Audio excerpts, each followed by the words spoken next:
¿Qué onda, chavos? ¿Cómo están? Bienvenidos al 11º capítulo. Va a llegar un momento en el que ya no voy a poder... 11º. Exacto. Bienvenidos al 11º capítulo de su podcast favorito, Planos Perdidos.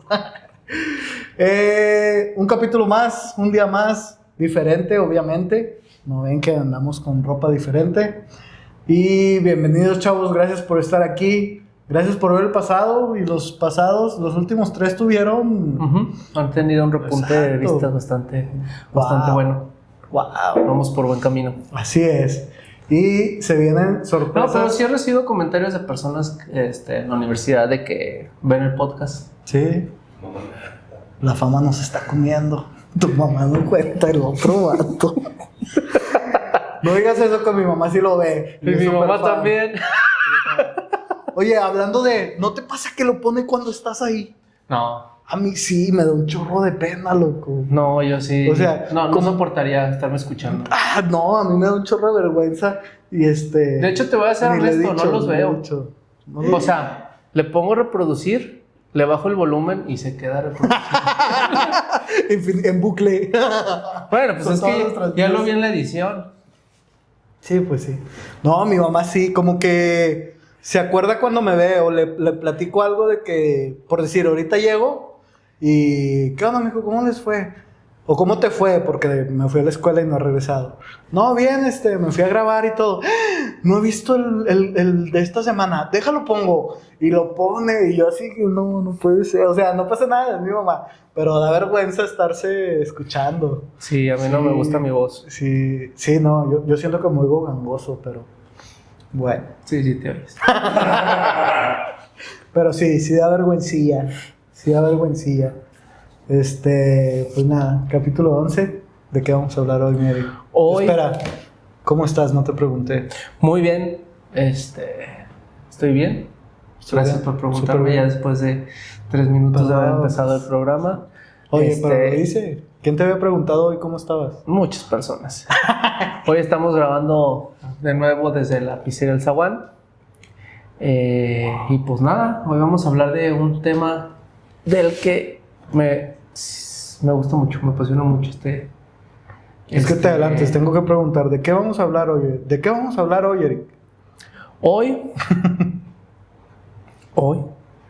no vamos a hablar de rascacielos, ni de una catedral, ni de un castillo, sino de un parque extraño en París, donde hay cubos rojos gigantes, teatros escondidos y hasta la sombra de un matadero. No. Sí, un lugar que parece un parque, pero en realidad es casi un rompecabezas arquitectónico. El Parc de la Villette. Ojo aquí, chavos. La obra favorita de su arquitecto Eric. Hizo una presentación como de 3 horas en la escuela sobre este parque. En el siglo XIX, este lugar, para poner un contexto de este lugar, era un matadero y un mercado de ganado. Durante años, el lugar era sinónimo de sangre, olor y bullicio.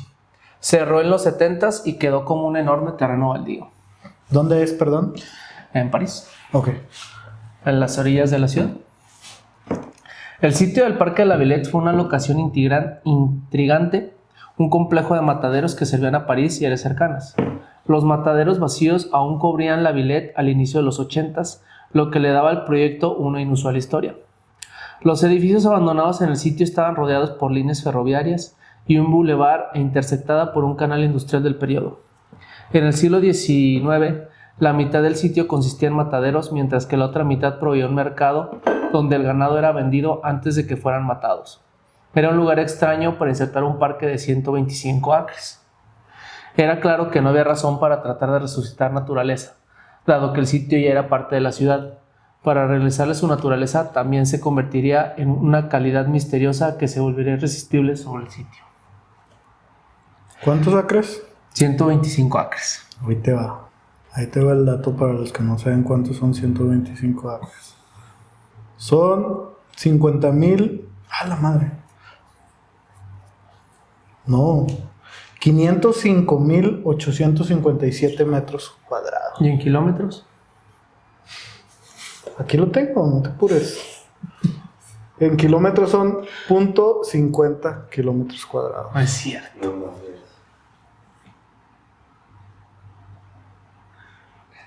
¿Por qué? No sé por qué. Ahí está. Mira, si le cambio a metros, metro cuadrado, 105,000. Ah, ¿verdad? No se lo esperaban, me estaban juzgando. Hay que revisar esa información. Sí, está raro, ¿no? Es el conversor de Google. Ustedes saben más que Google. Trae Android. Es cierto. Ay, tú traes el 13.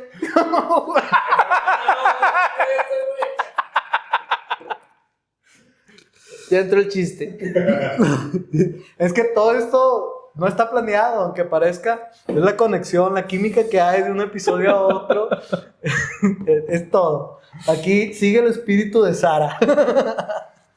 Pero bueno, 505,000 metros cuadrados, 125 acres. El paisaje del Medio Oeste, un todo incipiente, fue diseñado por accidente incremental a lo largo del tiempo, pero los arquitectos estaban descubriendo el accidente premeditado. En 1983, 3 arquitectos, todos con experiencia en el ámbito arquitectónico de la AA de Londres. ¿Sabes qué es la AA de Londres? Dime qué es la AA de Londres. Una de las mejores escuelas de arquitectura del mundo. Presentó planes en un concurso internacional para el diseño del Parque de la Villette en París. Uno de los grandes proyectos de alto perfil de François Mitterrand, destinado a confirmar la vitalidad y modernidad de la capital francesa. Estos 3 arquitectos eran Bernard Tschumi, Zaha Hadid y Rem Koolhaas. Bernard Tschumi es el arquitecto favorito de Eric. Es al que le rezo todas las noches. Presentaron versiones del paisaje simultáneamente lineal y no lineal del Medio Oeste. Cada propuesta era una composición de sistemas de actividad superpuestos o yuxtapuestos, cuya complejidad eludía una fácil comprensión. El orden y el desorden de sus esquemas no surgía de ninguna geometría subyacente de estabilidad. ¿Qué quiere decir? Del círculo, el cuadrado o el triángulo, que hubiera consolidado el plan en una sola imagen o geometría. Tampoco reciclaban tipologías arquitectónicas establecidas. Tschumi, Hadid y Koolhaas, aunque competían, desafiaban el fundamentalismo postmodernista propugnado por Leon Crayer, su colega de la Escuela de Arquitectura de la Asociación de Arquitectura de Londres. En el concurso, la complejidad surgió de la acumulación e interacción de las partes. La complejidad impulsó un campo hacia el caos en lugar de regularlo y defenderse de él, abandonando la cuadrícula del topógrafo como sistema de control e incluso el concepto de paisaje romántico como una cuadrícula o imagen estructurante. Los arquitectos permitieron que cada sistema tuviera su independencia sin intentar sintetizarlo todo en un todo coherente. La multiplicidad de sistemas independientes significaba que el parque adoptaría características variables según la hora, el día y la estación. Como planes maestros, las propuestas en competencia no eran magistrales. Los diseños no escribían una narrativa única, como los jardines franceses formales con parterres o el jardín inglés romántico. Se inscribían narrativas simultáneas en el parque, creando la ambigüedad de un espacio complejo y conflictivo que oscilaba entre el orden y el desorden. Los arquitectos estaban inventando lo que resultaba fácil en las praderas del Medio Oeste, o en París, para el caso. Sistemas de carretera y transporte simultáneamente regulares e irregulares se cruzan en una ciudad poblada de diversos tipos de edificios, acumulados a lo largo de los siglos en un denso tejido de calles y barrios diferenciados. El Sena lo dividía todo.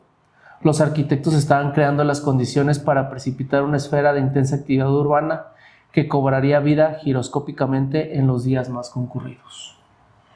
A ver, tradúcenlo porque... Con tus propias palabras, diría el arquitecto si estuviéramos en la clase. ¿Quién fue esta clase? ¿Fue Marco? Sí. Mira, lo que estos arquitectos hicieron fue dejar de lado el típico parque parisino o londinense, el cual solo se centraba en crear este ambiente o esta atmósfera romántica, por así decirlo, y en lugar de eso tratar de crear una multiplicidad de ambientes y entornos que interactuaran todos juntos en el parque. Okay. Eso fue lo que el gran cambio que hubo con estos arquitectos en 1983. y que de ahí fue que la arquitectura contemporánea cambia y por eso se desarrolla ya de diferente manera. Por eso son tan importantes estos arquitectos en la época. En la época, porque ellos interpretaron lo que venían unos filósofos franceses denominados los postestructuralistas. Ellos salieron como en esta filosofía postestructuralista a un nuevo análisis de textos y sale este concepto de rizoma, donde un rizoma, si quieres buscarlo, es como la raíz de una planta que se va como estratificando en muchas variantes, muchas ramas. Entonces, ellos analizaban el lenguaje de esa manera. O sea, obviamente esa parte me cuesta mucho entender. Pero cuando lo pasas a arquitectura, entiendes esta multiplicidad de sistemas que están interactuando en un solo entorno. O sea, aunque parezca una maraña, todo tiene un porqué y todo está conectado entre sí. Exactamente, o sea, son diferentes, o sea, son narrativas que van surgiendo que son parte de un todo. Exactamente. Les dije que le encantaba este tema. Prosigue. Ese marzo, solo 3 días después de que Hadid ganara el concurso PIC Hong Kong, otro jurado de arquitectura anunció que Bernard Tschumi había ganado el concurso para diseñar el Parque de la Villette, de $200 millones y 51 hectáreas. El arquitecto propuso un parque urbano con una retícula de edificios y pasarelas transversales ubicados en un terreno entrelazado, con campos deportivos y paseos, ninguno de ellos geométricamente coordinado. Los edificios, campos y paseos se comportaban de forma independiente. El diseño de Tschumi buscaba generar un espacio de actividad a través del conflicto en lugar del acuerdo, desencadenado lo que Tschumi llamó eventos. Había orquestado la disrupción y la discontinuidad en un lugar lo que Tschumi llamó con sarcasmo síntesis feliz y maravillosa. Había planteado la complejidad del paisaje del Medio Oeste en medio de un París igualmente complejo. Y otra de las cosas interesantes, hay 3 niveles y tú ves una retícula con puntos rojos. Hizo una retícula porque él pensó, dejó la retícula porque él pensó que los tecnócratas franceses no iban a aceptar su propuesta si hacía otro tipo de acomodo, de estrategia de acomodo. Entonces eso fue un poco más como para ganar el concurso. Lo bajó a su nivel de entendimiento, vamos a decirlo. Otra de las cosas interesantes es que en lugar de concentrar todas las actividades interiores en una sola estructura, como en el Pompidou, es un espacio unipersonal de alta tecnología y todo bajo el mismo techo, Tschumi descompuso una hipotética estructura masiva y su programa en partes y las dispersó como pabellones en campos y paseos por todo el parque. El arquitecto simplemente reunió los miles de metros cuadrados de salas de conferencias, espacios para exposiciones, centros de medios y aulas en un enorme edificio único, como el Centro Pompidou, y luego sobre el papel detonó la estructura. En la narrativa de Tschumi, 35 trozos volaban sobre el sitio hasta las intersecciones de una cuadrícula imaginaria, aterrizando como pequeñas estructuras de un rojo intenso, cada una permutación de un cubo básico, ninguna de ellas igual, aunque todas estaban construidas dentro de marcos estructurales regulares de 2 o 3 pisos. Cada folia era básicamente un marco de 12 por 12 por 12 metros que, mediante operaciones, perdió la geometría controladora de un cubo. La fragmentación que Tschumi hizo del edificio imaginario en 35 pabellones permitió que los departamentos de parque se alojaran en edificios independientes. Tschumi conservó varias estructuras existentes en el sitio, incluyendo un extenso cobertizo cultural de hierro fundido del siglo XIX, que alguna vez se usó como planta de procesamiento de residuos. Y algunas de estas folias también no tienen actividad, y ahí en la cuadrícula pues había edificios ya antiguos en el parque. Entonces lo único que hacía era esta estructura atravesaba, una estructura roja atravesando el edificio. Se aprovechó lo que ya estaba. Bueno, más bien no lo dejó de lado, pues. Exactamente. Lo incluyó en el proyecto. Sí, soy muy perrón. Schumi había buscado una teoría del orden fuera de la unificación. En cierto punto, esta práctica de larga data, que acentúa la síntesis, la armonía, la composición de elementos y la coincidencia perfecta de partes potencialmente dispares, se distancia de su cultura externa de las condiciones culturales contemporáneas. En una entrevista con Alvin Boyarsky, Schumi dijo: muy pronto te das cuenta de que inevitablemente el choque de inconsistencias es el fenómeno interesante. 3 o 4 sistemas independientes se entrecruzaron entre sí, provocando los eventos espontáneos y los conflictos del problema que generaron su espíritu del lugar. Los sistemas nunca se sintetizaron. La totalización era imposible porque los sistemas no encajados como el aceite y el agua no se mezclaban ni se sintetizaban, sino que permanecían suspendidos independiente uno del otro y alrededor de él. El plan maestro de Schumi trazó un mapa de las redes de conocimiento entrecruzadas que identificaron los filósofos franceses. Foucault había escrito varias epístemes pertenecientes a diferentes sistemas de poder-conocimiento, podían coexistir e interactuar. Las juxtaposiciones generaron microeventos en el parque. Una cafetería en un campo de fútbol preparó el escenario para un coqueteo pasajero entre un jugador que perseguía una pelota y alguien que tomaba un expreso. Schumi no estaba diseñando un objeto unitario, sino un campo disyuntivo de movimiento y cambio, un campo estratificado en sistemas superpuestos, bucles, una cuadrícula, líneas rectas, prados y áreas de juego. Se estaba haciendo que todas las actividades se cruzaran entre sí, no estaba categorizando Exactamente. cada una. Pues es lo que deberíamos de hacer, ¿no? No estratificar, no sé si existe, o sea, no... ¿Segregar? Estaba a punto de decir eso, loco. Toco madera. No segregar, no categorizar cada actividad, sino más bien crear esa convivencia entre las actividades. Sí, y es que ahí también viene, bueno, él menciona que hay 3 niveles de, no sé si es interacción la palabra, pero un programa arquitectónico, bueno, una actividad, 3 niveles de relación de un programa arquitectónico. Okay. Donde el primero es la reciprocidad, en el cual el espacio está hecho para la actividad para la cual fue pensado. El otro era, no me acuerdo de la palabra, el del medio, pero era como una actividad... ¿Contraria? Sí, o sea, por decir, tú vas a un picnic o en el patio, tú sacas tu asador y cocinas, y aunque no sea la cocina, tú puedes realizar la actividad. Okay, Y hay otro que es la violencia, o sea, que es violento, y es pensar que, por ejemplo, en la sala de una casa, una persona se pusiera a jugar hockey. Okay, ya. Sí, no es lo mismo que estar en el patio cocinando. Sí, Pero él tenía esas 3 clasificaciones de la relación entre el programa arquitecto, bueno, o sea, el programa y la actividad. Que van de menos a más, ¿no? Ajá, de exactamente. Lo que debe de ser, lo que tal vez no es, pero funciona, y lo que totalmente no y eso funciona. le llamó la atención porque una vez fue a unas votaciones en un auditorio, o sea, un espacio que había sido pensado para jugar básquetbol, se estaba llevando a cabo unas elecciones. Entonces, él le llamó la atención como ese...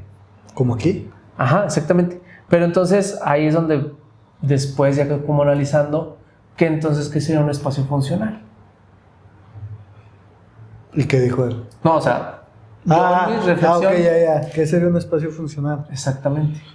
Pues... es que ya entran otros factores, por decir, o sea, puede ser funcional para lo que fue pensado. Y yo creo que, o sea, cuando cumple la razón o la actividad para la que fue pensado, ya es funcional. Y lo que sigue es extra. ¿Sí me explico? O sea, es como... Pero también funciona. Sí, no digo que no. Pero tú preguntaste, ¿cuándo es funcional? Yo creo eso, o sea, cuando cumple su función, ya lo demás es extra. O sea, por decir, la cancha cumple su función y ya el que sea extra es... Perdón, ya el que se hagan las elecciones es extra. Sí, bueno, es que a mí me causa conflicto el que cuando está uno revisando un proyecto, lleguen y te digan, es que estoy haciendo cosas funcionales. Pues yo creo que es eso, o sea, que cumplan cierta función y lo demás está extra. ¿Qué pedo? Este episodio está bien profundo, loco. ¿Qué estás tomando? Té de tila. Tecate. No, claro que no, nunca haríamos eso. Qué asco, Eric, no. Bueno, continúo. Sí. En la Villette incluso había subsistemas diseñados por otros arquitectos. En un amplio y profundo jardín de bambú, hundido para crear un microclima que atrapara el sol, el arquitecto paisajista parisino Chemetov descubrió una infraestructura subterránea de tuberías y canales de drenaje que revelaba otro subsistema. Era una capa del parque que de otro modo no se veía, como si se tratara de una excavación arqueológica. El pozo, el bambú y las tuberías constituían un microcosmos separado dentro del parque. Siguiendo la discontinuidad como estrategia, con la esperanza de lograr una yuxtaposición impactante digna del encuentro surrealista de la bicicleta y el paraguas en la mesa de disección, Schumi también eligió una selección de diseñadores para otros jardines dentro del parque. Peche, Cedric Price, Jean Nouvel, cada uno con enfoques muy diferentes. Es por lo tanto la colisión de arquitecturas distintas lo que busco, jugar con sus diferencias y con la tensión. Okay. En su proliferación y densidad y en su sentido de recombinarse de maneras impredecibles y asimétricas, las partes y los sons eran en principio un equivalente en arquitectura del cosmos nietzscheano que está en incesante cambio debido a la diferencia. La multiplicidad de una cosa que difiere de otra y el devenir de una cosa que difiere de suyo anterior. Cuando dices que está bien que la gente patine en el restaurante o nada en la sala de música, el cliente y los técnicos dicen que no es factible, dijo Schumi. En realidad, la Villette es un intento de mostrarla cómo es, cómo funciona la ciudad y cómo funciona la cultura. Ok. O sea, es un manifiesto de estos tres programas que, bueno, estos tres niveles de interacción que tenía el programa arquitectónico con las actividades. Él lo llevó o él quiso hacer esa experimentación en el parque de la Villette. Sí, claro. Y pues es lo que decías, ¿no? De la función. Yo lo entendí así y se me ocurrió esto. Tú diseñas un parque con veredas que tú crees que son las correctas, pero realmente el usuario termina haciendo lo suyo. Su propia vereda, sí. Entonces, de repente ves el pasto ya subcaminado, ya tierra, porque se termina rompiendo la función, por así decirlo. Por eso él hizo estos diferentes niveles de interacciones en el parque. Okay. Donde estaban las actividades, donde estaban los caminos que precisamente él trazó, pero también estaba el nivel donde están las grandes áreas que la gente se apropiaba y hacía de estos suyos. Sí, entonces la actividad era la que la gente iba y hacía, no había una actividad establecida de aquí tienes que venir a tal. ¿Qué es lo que pasa en la vida real? Ajá, por eso ahí hay eventos masivos o hay gente haciendo picnics o sea, la gente es libre de ir a hacer ahí en ese... No, hombre, sí está bien profundo este capítulo. Y a lo mejor ahorita hoy en día es como algo muy lógico, pero ya si lo trasladas a su época, en 1983, sí, no estaba que se estaban peleando los modernistas con los posmodernistas, de tratar de hacer patos y las fachadas como Walt Disney. Sí, o sea, era gente terca contra gente terca. Así. Ajá, entonces llegan, o sea, la importancia de Zaha Hadid, de Bernard Schumi, o sea, que todos dicen es que estaban locos y extravagantes, no es tanto lo que hicieron en sus edificios, sino cómo revolucionaron el pensamiento. Lo que había detrás. Exactamente.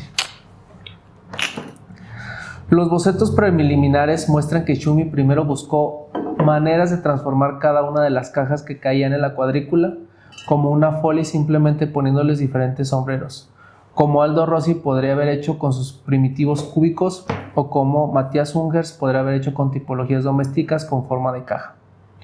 Luego el arquitecto, que había estado más interesado en el cine ruso que en el constructivismo, recurrió a procesos de la vanguardia rusa poco conocidos, en particular a los dispositivos formalistas para transformar una geometría euclidiana simple.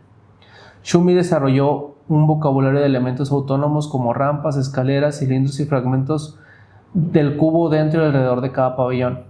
Las partes se convirtieron en una familia de formas adaptables que recordaban a los edificios transformados por los constructivistas a finales de la década de 1920, especialmente las variaciones del cubo de Chernikov, logradas con la superposición de otras formas. El precedente ruso representaba una arquitectura abierta de formas independientes y partes articuladas que asumían el centrado o la alineación como métodos de composición, y a diferencia de transformaciones más actuales de Rusia y Ungers, el método ruso invadió el cuerpo del cubo, que permaneció poroso. Y otra de las cosas interesantes de Txumy era que él decía que para representar arquitectura pues estaban los planos, secciones, cortes, detalles, etc. Pero que eso solo le decía cómo el edificio iba a estar constituido, pero cómo representaba el olor, cómo representaba las acciones, cómo representaban lo que sucedía ahí. Todo el sentimiento. Exactamente. Todo. Y ahí es donde él voltea a ver a este director ruso de los años 20, Sergei Eisenstein, y a través de los guiones técnicos de cine es que comprende que sí se puede representar cada sentimiento, lo que, o sea, las acciones que suceden, los movimientos de las personas, porque pues hay movimientos de cámara. Entonces él aprende como a también representar eso dentro de la arquitectura. Sí, pero se tuvo que salir del ámbito de la arquitectura. Sí, claro. O sea, es una persona que el cerebro... Sí, no estaba en su época. Sí, no veía La Casa de los Famosos, definitivamente. Imagínate qué hubiera hecho con ChatGPT este vato. No, cállate. Él lo hubiera inventado. Él lo hubiera inventado. La búsqueda de Txumy de una metodología de diseño se producía en el febril entorno del discurso intelectual francés.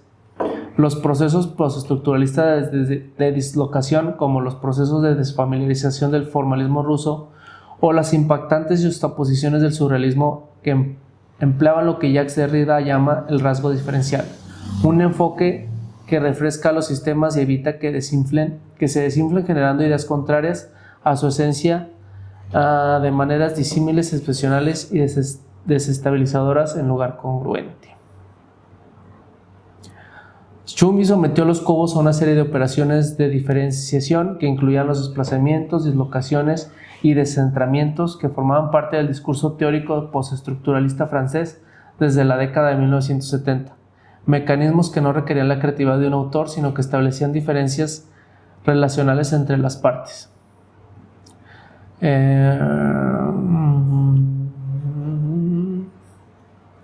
El esquema ganador de Txumy para el parque, a pesar de su cuadrícula organizativa estática, también estaba relacionado con el movimiento, aunque para él las partes no se movían literalmente. Los situacionistas habían planteado la hipótesis de la deriva por la ciudad como un modo de comportamiento experimental e inmersivo que conduciría a descubrimientos, y Txumy dibujó uno de sus sistemas de circulación, una cinta de caminos curvos entrelazados e involutivos, como un mapa de encuentros casuales similar a los mapas de descubrimiento dibujados por los situacionistas a través de lo que llamaron la ciudad desnuda, que es uno de los 3 niveles de interacción. Ya. Aquí lo están viendo ustedes. Esta es la lámina que... creo que no. No, es un trabajo, ¿verdad? Sí. Está fregón. O sea, ese sí es un diagrama de la época. Sí, es un esquema de... Sí, pero esto ya es... Sí, todo lo demás es... Lo guardo para mandarte. Sí. Al igual que ciudades tan densamente estratificadas e interconectadas como París y Nueva York, el Parque de la Villette genera en una soleada tarde de domingo una masa crítica de actividades diversas que sustenta una reacción de visión continua, un tejido complicado de eventos.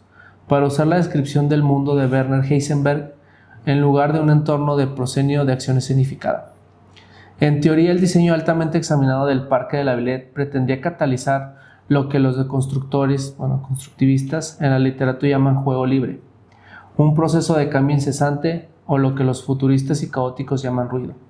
Txumy pretendía crear los placeres de un urbanismo denso e intenso, estableciendo las condiciones para una actividad de reacción en cadena.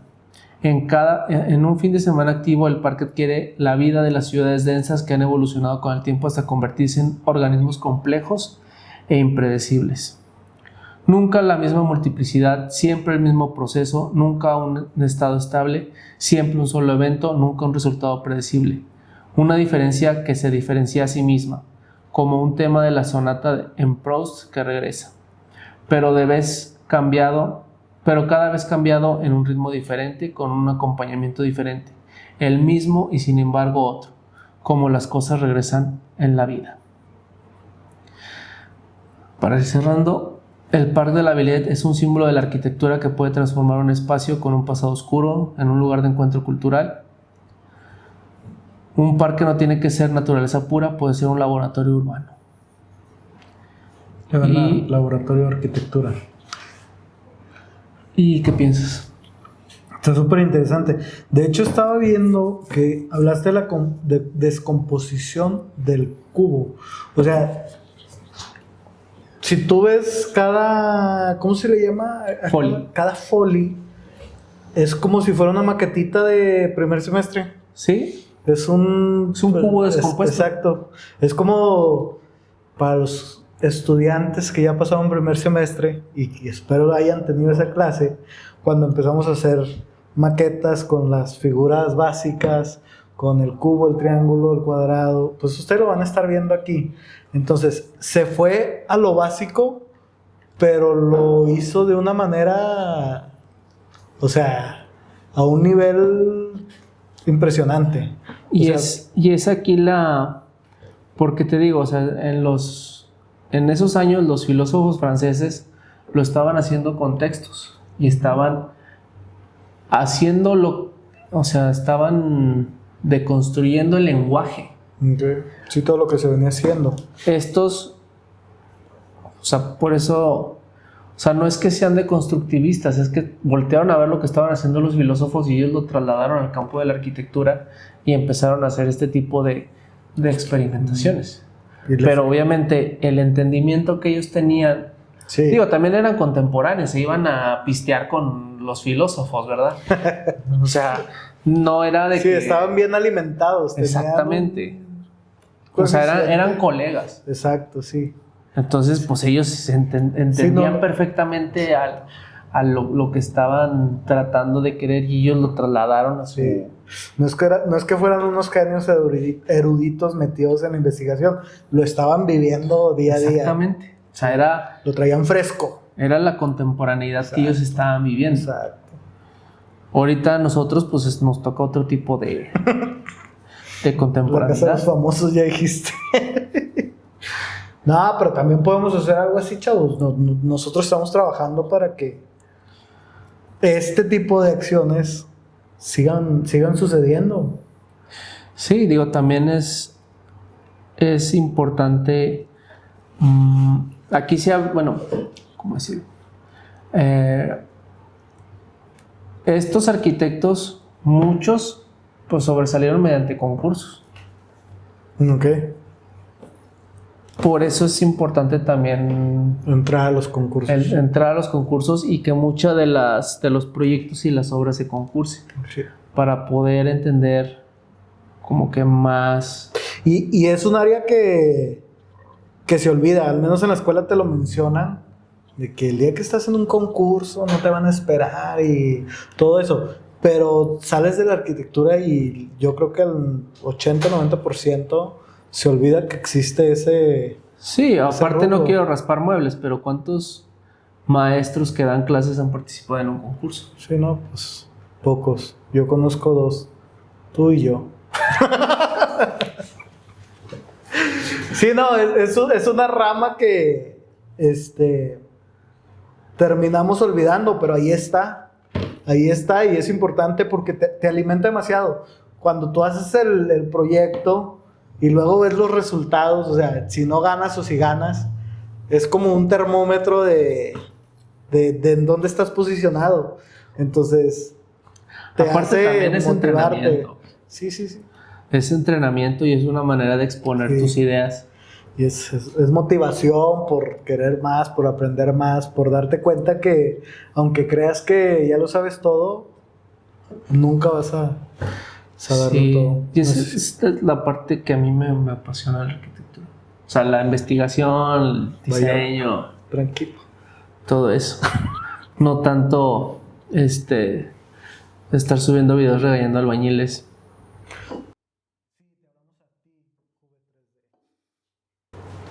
No, tú tienes un problema.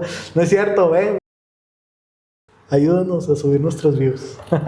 Pero bueno, Voy a cortar son, eso. son rubros diferentes. O sea, totalmente diferentes. Yo creo que los dos importantes.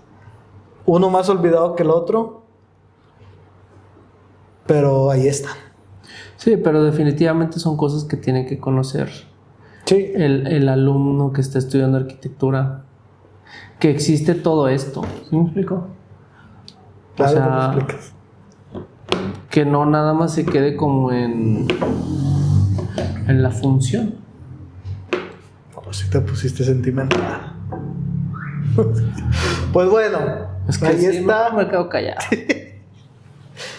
Episodio 11, nos pusimos más profundos. Este está un poquito más pesado, por así decirlo. Sí, no creo que lo termine nadie en mi familia. Nada, pero está padre aquí. O sea, se trata de hablar desde la teoría pura de la arquitectura hasta lo más básico. Entonces, ya hablamos de espíritus y casas que no terminan en el pasado.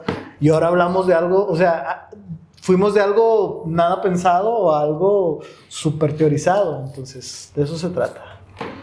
Pero sí, Eric está, ustedes no lo ven, pero está en un trance. Él es su obra favorita. Pero bueno, pues nada. Definitivamente, cuando voy a sentir que tuve éxito en la vida cuando esté en este parque tomándome un café, sentado en una de sus bancas.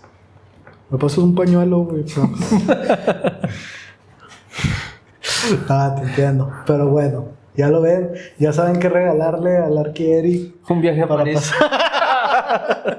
Yo iba a decir una estructurita de... Pero chingas. bueno, ahí está, episodio 11.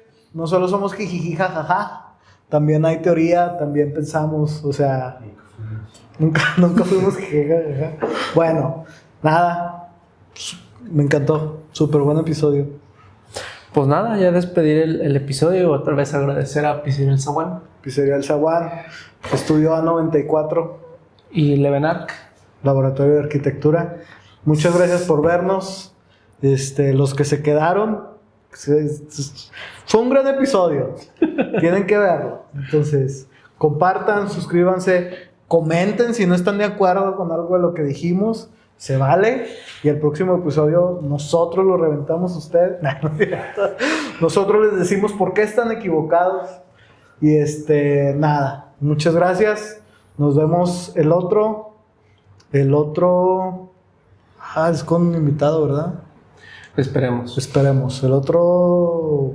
Esperemos que sea con invitado. Se alejan cositas. Invitado. Se alejan cositas. Bueno. Pues muchas gracias, chavos. Nos vemos. Sigan compartiendo y todo eso que dicen los influencers. Cuídense mucho. Nos vemos en el otro episodio. Bye. Bye.